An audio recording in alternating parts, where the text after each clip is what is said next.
Hello, good morning. সবাই কেমন আছো? আশা করি সবাই ভালো আছো। ঠাকুরের আশীর্বাদে আমিও খুব ভালো আছি।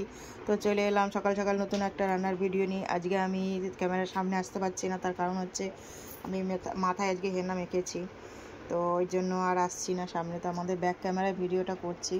তো আজকে কী রান্না করেছি সেটাই তোমাদের সাথে শেয়ার করবো। তো চলো ঝটপট দেখিয়ে দিই আজকে কী রান্না করেছি। তো সবার প্রথমে ভাত দেখতেই পাচ্ছ, গরম গরম ভাত করেছি, কাঁকরোল ভাজা করেছি, চিংড়ি মাছ দিয়ে দেখো কুমড়ো আলুর তরকারি করেছি, আর করেছি শাপলা ভাজা, চিংড়ি মাছ দিয়ে শাপলা ভাজা। শাপলা ভাজা খেতে খুব ভালো লাগে, কে কে খাও আমাকে কমেন্ট করে জানিও প্লিজ। আর এটা হচ্ছে কালকের মাংস অনেকটা করে ফেলেছিলাম, তো থেকে গেছিলো, ওটাই একটু গরম করে এখন ফুটিয়ে নিলাম। এটা দিয়ে আজকে হয়ে যাবে, মানে দুপুরবেলা হয়ে যাবে। আর এই বাটাটা আমি কালকে করেছিলাম, তোমাদের জিজ্ঞেস করেছিলাম যে কেউ যদি বলতে পারো যে এটা কী বাটা কমেন্টে জানাতে। যাই কেউ জানাওনি, আমিই বলে দিচ্ছি। এটা হচ্ছে আমরা মোচা করেছিলাম কালকে, তো মোচার ভেতরে যে খোলসগুলো থাকে ওটা আমরা ফেলেই দিই, সবাই ফেলেই দিই।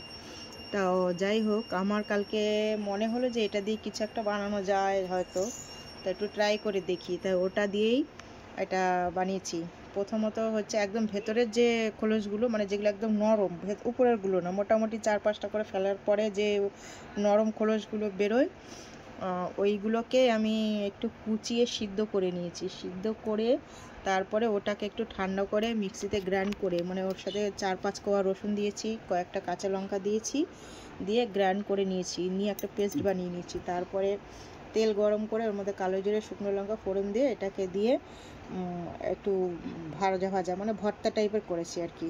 তো দারুণ হয়েছিল বন্ধুটা, তোমরা বিশ্বাস করো না, এটা খেতে এত সুন্দর হয়েছিল, আমি ভাবতেই পারিনি যে ফেলানোর জিনিসটা দিয়ে যে এত সুন্দর একটা রেসিপি হতে পারে। তো যাই হোক, তোমরাও যদি কেউ খেতে চাও করে দেখতে পারো, আর লাগলে রেসিপি সেটাও কমেন্ট করে জানিও, আমি বলে দেবো কীভাবে কী করতে হবে। তো যাই হোক, এই ছিল আমাদের আজকে রান্না। তোমাদের কার বাড়িতে কী রান্না হয়েছে কমেন্ট করে জানিও। আর আমার ভিডিও ভালো লাগলে অবশ্যই লাইক কমেন্ট শেয়ার করে দিও। তো সবাই ভালো থেকো, সুস্থ থেকো, টাটা।